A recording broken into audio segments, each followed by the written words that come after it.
দেখুন, খুব ভালো করে যদি রায় বিচার করা যায় তাহলে ক্ষতের উপরে একটা লিউকোপ্লাস্ট বসানো হয়েছে। আমি বিচারপতিদের সমালোচনা করতে পারি না, সে অধিকার নাই, ক্ষমতাও নাই, আমার সেই মানসিকতাও নাই। সমস্ত বিচারপতিদের কাছে যে তত্ত্ব, তার উপরে বিচারপতিরা তাদের রায় ঘোষণা করে, তাদের মতামত ব্যক্ত করে, তারা অ্যাওয়ার্ড দেয়। যাই হোক, আমার মনে হয়েছে আজকে পশ্চিমবঙ্গ সরকারের ক্রিমিনাল নেগলিজেন্সের জন্য, অপরাধমূলক উদাসীনতার জন্য, এই উদাসীনতা criminal negligence, criminal indifference, Paschimbanga সরকারের যারা পর্ষদ, এসএসসি, তাদের ক্ষমাহীন অপরাধের জন্য সুপ্রিম কোর্টের কাছে যোগ্যকে অযোগ্যকে আমরা আজ পর্যন্ত বলতে পারলাম না, আর তার ফল ভুগতে হচ্ছে শিক্ষক শিক্ষিকা কুলকে। এখন ক্ষতের উপরে লিউকোপ্লাস্ট দিয়ে ডিসেম্বর পর্যন্ত চলতে পারে, তারপর কি হবে আমরা কেউ জানি না। আরে ডিসেম্বর পর্যন্ত এই ভাঙা মন নিয়ে, ভাঙা হৃদয় নিয়ে, ভাঙা মানসিকতা নিয়ে শিক্ষক শিক্ষিকারা ছাত্রদের কি পড়াবেন আমার জানা নাই। তারা নিজেরাই হতাশ, তারা নিজেরাই মানসিকভাবে ভেঙে পড়েছে। তারা ভবিষ্যৎ প্রজন্মের মানসিক দৃঢ়তা কি করে তৈরি করবে?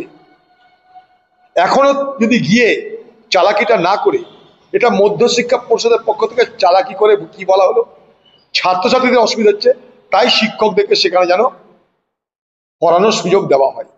তো সুপ্রিম কোর্ট বলবে যে বাচ্চারা না পড়ুক, আমার দেখার দায়িত্ব নাই? সুপ্রিম কোর্ট তো মমতা ব্যানার্জি নয়, তারা তো বিবেক নিয়ে চলে, তাদের তো বিচার করতে হয়, সকলের কথা ভাবতে হয়। তাদের তো টিএমসি আর বিজেপি ভেবে চলে না, মানুষের কথা ভাবতে হয়। তাই ভবিষ্যৎ প্রজন্মের ছাত্রছাত্রীর কথা ভেবে বলেছে হ্যাঁ ডিসেম্বর পর্যন্ত আপনারা পড়াতে পারেন।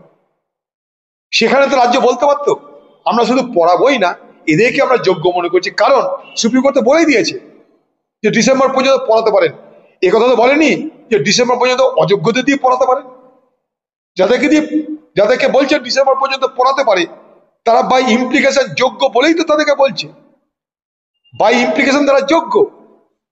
অর্থাৎ যদি তারা যোগ্যই হয় তারা ডিসেম্বর কেন, কেন সারা জীবন না, কেন সারা জীবন না, সেই কথাটা গিয়ে বলতে পারেন সুপ্রিম কোর্টে।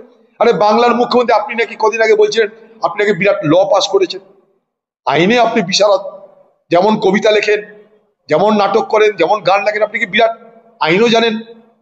তো আপনি নিজে গিয়ে সুপ্রিম কোর্টে একটু বলুন না যে আমি বাংলার মুখ্যমন্ত্রী, আমি লিওনার্দো দা ভিঞ্চির মতো সব জানি, আমি আইনও জানি। এবার আমার যুক্তি শুনুন। আমাদের ভুলে, আমাদের পর্ষদের ভুলে, আমাদের এসএসসির ভুলে এই হাজার হাজার ছাত্রদের বিপদ হয়েছে। আমি তাদেরকে উদ্ধার করার জন্য আবেদন করছি। ভুল মানুষের হতেই পারে, মাননীয় বিচারপতি আপনারা আমাদের ক্ষমা করুন, ভুল আমাদের হয়েছে, আপনারা আমাদের ক্ষমা করুন। কারণ আপনারা আমাদের ক্ষমা না করলে আমাদের ভুলের জন্য অকারণে এই হাজার হাজার ছাত্র, শিক্ষক শিক্ষিকার ভবিষ্যৎ অন্ধকার হয়ে যাচ্ছে। এই মহানুভবতা বাংলার মুখ্যমন্ত্রী দেখান না একটু। আপনি না বলেন মা মাটি মানুষের নেত্রী, তো মা মাটি মানুষের নেত্রী হয়ে সুপ্রিম কোর্টে গিয়ে এই দাবিটা করুন না। সারা ভারতবর্ষে আপনার জয় জয়কার হবে, সারা ভারতবর্ষে আপনি একজন আদর্শ মুখ্যমন্ত্রী হিসেবে নিজেকে প্রতিষ্ঠিত করতে পারবেন। আপনি যান,